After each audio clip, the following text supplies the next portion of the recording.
I'm Amber Lobato, and this is my Session 2 Old Testament storyboard, The Four Phases of Salvation.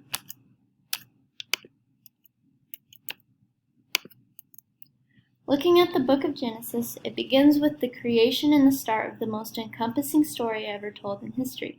Many Christians fail to grasp the biblical concepts of purpose mainly because we have lost the perspective of the whole grand meta-narrative of the Bible. The point about the Bible being one whole big story, or meta-narrative, is that it provides a worldview as Christians. Page 12, Wright 2019. This meta-narrative includes creation, fall, redemption, and new creation. The Bible begins with the creation of all things and ends with the renewal of all things, and in between it offers an interpretation of the meaning of all history. Welchel 2012. Although the Holy Bible is made up of 66 books, it's all one big narrative of God's love and loss and redemption of us. The audience I'm choosing to present this to will be my dad and my stepmother, who have somewhat Christian backgrounds and have read parts of the Bible at some point in their lives. My stepmother believes that the Bible, especially the Old Testament, is old-fashioned and irrelevant, while my father doesn't have much to say about it other than it's sometimes featured in some of the country western songs that he likes. In summary, they believe in God and have Christian backgrounds, but don't continuously read the Bible and don't, to my knowledge, have a relationship with Christ. The first phase is creation. God speaks things into existence, and among all his creation, he creates one thing made in his image, which is humanity. We love to look at the mountains and the stars and the trees and the oceans and say, how beautiful, how majestic. But biblically speaking, there is nothing more beautiful and majestic than the human.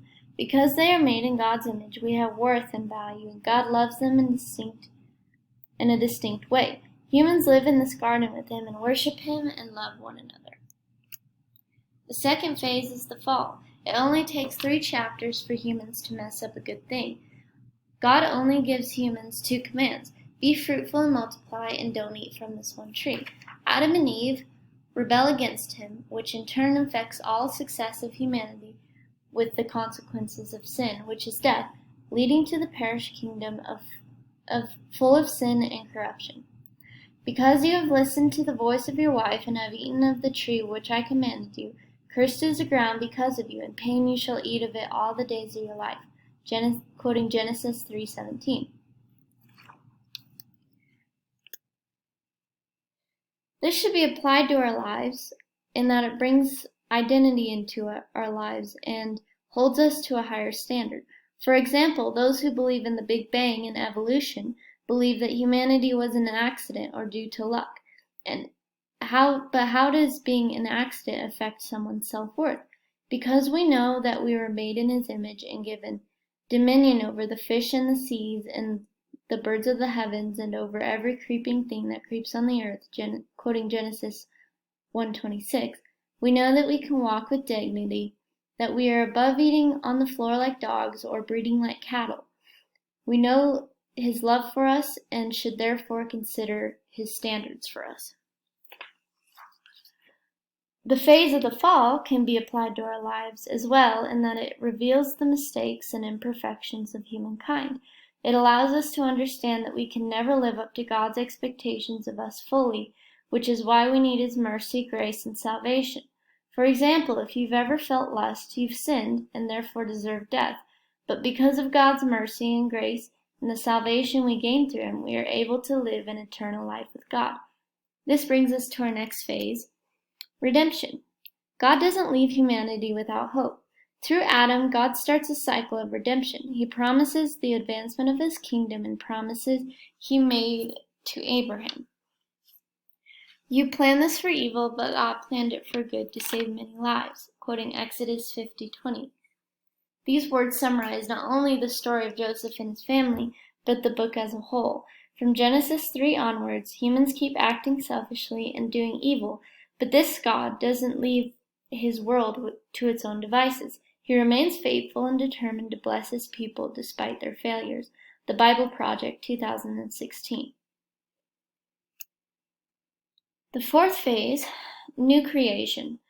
The solution to the problem of sin that brought all the bad things into the world. The Old Testament is only the beginning, and we are looking forward to something far greater with Jesus and his people. Jesus goes Jesus goes to the cross and conquers sin and death, proclaiming the perfect kingdom which comes at the very end in Revelation.